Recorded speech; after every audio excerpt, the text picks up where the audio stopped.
নামাজ পড়া অবস্থায় যদি পেছন দিয়ে বায়ু আসতে চায় আটকিয়ে নামাজ শেষ করা যাবে কিনা, যেমন জামাতে সালাতের সময় সামনের কাতারে থাকলে কিভাবে যাব?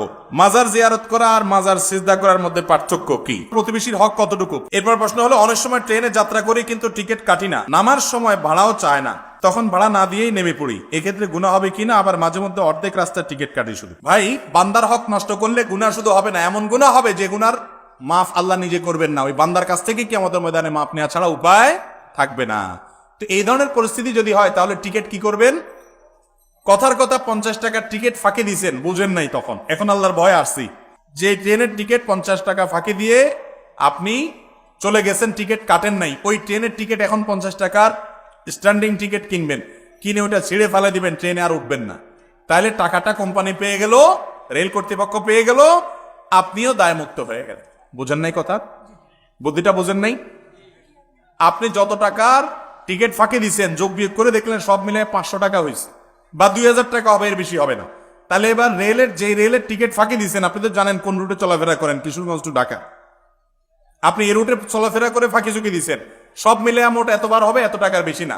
অত টাকার ট্রেনের টিকিট কিনে স্ট্যান্ডিং টিকিট কিনলেন, কিনে সেটা ছিঁড়ে ফেলে দিলেন, আপনি ট্রেনে উঠলেন না, কিন্তু টাকাটা ঢুকিয়ে দিলেন, তাহলে টাকাটা মালিক পেয়ে গেল কি গেল না? আপনি দায়মুক্ত হয়ে যাবেন ইনশাআল্লাহ। এরপর প্রশ্ন হলো, প্রতিবেশীর হক কতটুকু? প্রতিবেশীর হক হলো তাকে কষ্ট না দেওয়া। প্রতিবেশীর হক কি ভাই? আপনার কোনো আচরণ দ্বারা যেন সে কষ্ট না পায়। আপনি জোরে কোরআন তেলাওয়াত শুনতেছেন, তার ঘুমের ক্ষতি হচ্ছে, এটা প্রতিবেশীর হক নষ্ট। আর গান শুনলে তো কথাই নেই। আপনার কোনো আওয়াজ দ্বারা, আপনার মোরগ দ্বারা, আপনার হাঁস দ্বারা, আপনার সন্তান সন্ততি দ্বারা, আপনার বাচ্চা কাচ্চা দ্বারা, আপনার গরু ছাগল দ্বারা, আপনার নিজের দ্বারা কোনোভাবে প্রতিবেশীর যেন কষ্ট না হয়, এটাই হলো প্রতিবেশীর মেইন হক। নবী করিম সাল্লাল্লাহু আলাইহি ওয়াসাল্লাম বলেছেন, লা ইউমিন ওয়াল্লাহি লা ইউমিন ওয়াল্লাহি লা ইউমিন, ওই ব্যক্তি ঈমানদার না, ওই ব্যক্তি ঈমানদার না, ওই ব্যক্তি ঈমানদার না। কে? মাল্লা ইয়ামানু জারুহু বাওয়াইকাহু, যার প্রতিবেশী তার হাত মুখের ক্ষতি দ্বারা নিরাপদে থাকতে পারে না। অতএব প্রতিবেশী যাতে আপনার ক্ষতি দ্বারায় ক্ষতিগ্রস্ত না হয়, এটাই হলো তার মূল অধিকার। দ্বিতীয় অধিকার হলো, আল্লাহ আপনাকে কোনো নেয়ামত দিয়েছে, আপনার প্রতিবেশীকে সেখানে শরীক করবেন। নবী সাল্লাল্লাহু আলাইহি ওয়াসাল্লাম বলেছেন, গোশত রান্না করেছো, ঝোল বাড়িয়ে দাও, যাতে প্রতিবেশী বাসায় একটু পাঠাও। আমরা ছোটবেলায় দেখেছি বাংলাদেশের প্রতিটা জেলায়, প্রতিটা অঞ্চলে কালচার ছিল, মা চাচিরা ভালো কিছু রান্না করলে, বাজার থেকে ভালো কিছু আনলে, এমনকি ফলমূল আনলে, পাশের বাড়িতে, পাশের ঘরে একটু একটু হাদিয়া পাঠাইতেন। এখন এগুলো আছে আর নাই, সব ইয়ানফসি, সব স্বার্থপর। মোরালিটি, মূল্যবোধ, নীতি নৈতিকতা, আদর্শ, এগুলো আজ মুসলমানদের থেকেও হারিয়ে গেল। অথচ এগুলো ছাড়া ভালো মুসলমান হওয়া যাবে না। মাজার জিয়ারত করা আর মাজার সিজদা করার মধ্যে পার্থক্য কি? মাজার জিয়ারত আর মাজার সিজদা, মাজার জিয়ারত সুন্নত আর মাজারে সিজদা করা শিরক।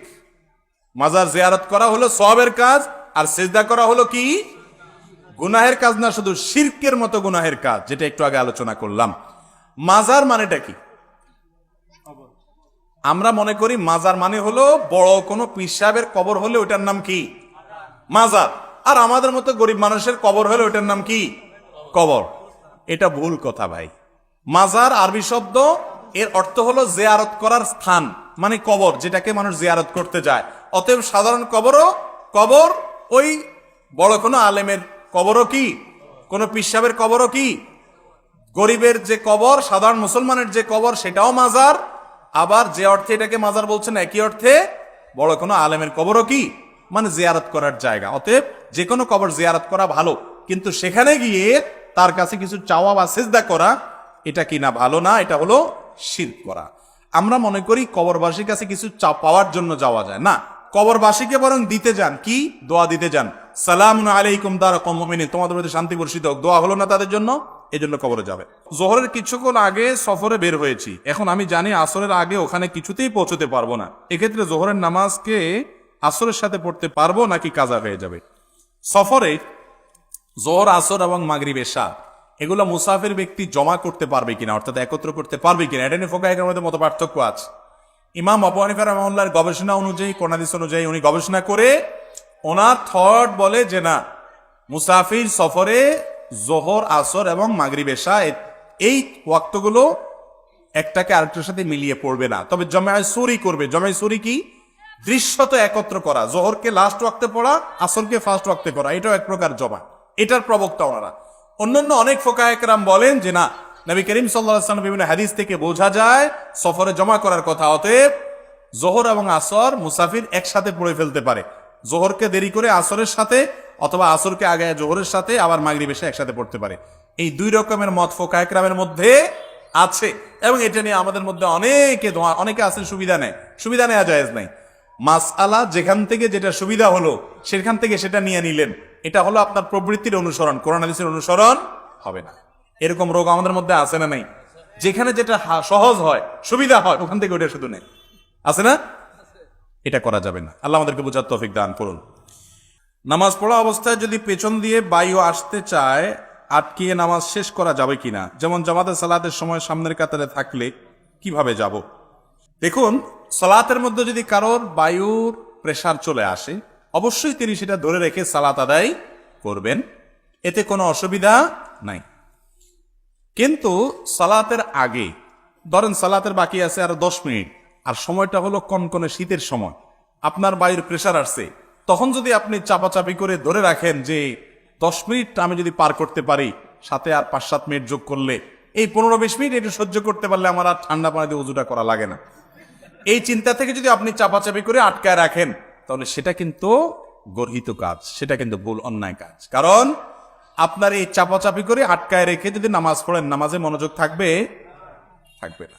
কারোর অসুস্থতা আছে, বয়স্ক মানুষ, পানি খুব ধারে কাছে নাই, এই মুহূর্তে নামাজ না পড়লে অসুবিধা হয়ে যাবে, এরকম এক্সক্লুসিভ ভিন্ন কিছু থাকলে, এক্সট্রা কিছু থাকলে ভিন্ন কথা। সচরাচর এই শীতের সময় আমরা অনেকে চাপাচাপি করে উজু ধরে রাখি, অনেকে আবার এটা নিয়ে বাহাদুরি দেখায়, আজ জোহরের সময় উজু করছি আমি, ওইটা দিয়ে কি পার করে দিছি? এশা পার করে দিছি।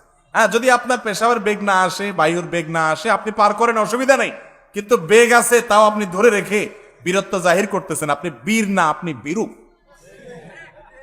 বীরু বুঝছেন?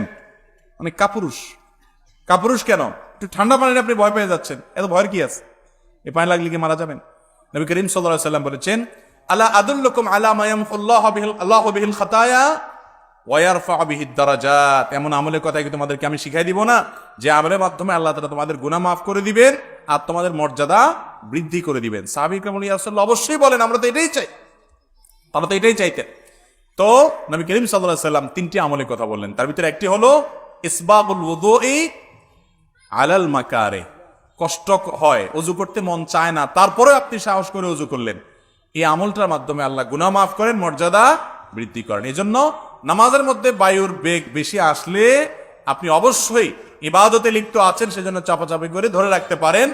কিন্তু নামাজের বাইরে আপনার আর 5, 10, 15, 20 মিনিট আছে নামাজের, মাগরিবের পরে এখন পেশাবের বেগ আসছে, তারপর আপনি ধরে রাখছেন যে না, এশা ছাড়া এখানে করা যাবে না, এশাটা শেষ হয়ে গেলে আমি যাই শান্তি মতো ছেড়ে দিব, তাহলে আপনি নামাজটাকে মনোযোগের সাথে আদায় করলেন না, এজন্য সেটা দোষণীয়। আর নামাজের মধ্যে যদি কারোর বায়ুর বেগটা এত বেশি আসে, যেটা আটকে রাখতে রাখতে বেচার অবস্থা বেশি খারাপ, অনেক অবস্থা কাহিল হয়ে যাবে, এবং এরকম ভয়াবহ পরিস্থিতি যে হয়তো কাপড় চোপড় নষ্ট হওয়ার আশঙ্কা হতে পারে। এরকম যদি হয়, তাহলে তার জন্য ওইটা ছেড়ে দেওয়া কি হবে না? গুনাহ হবে না, জায়েজ হবে ইনশাআল্লাহ।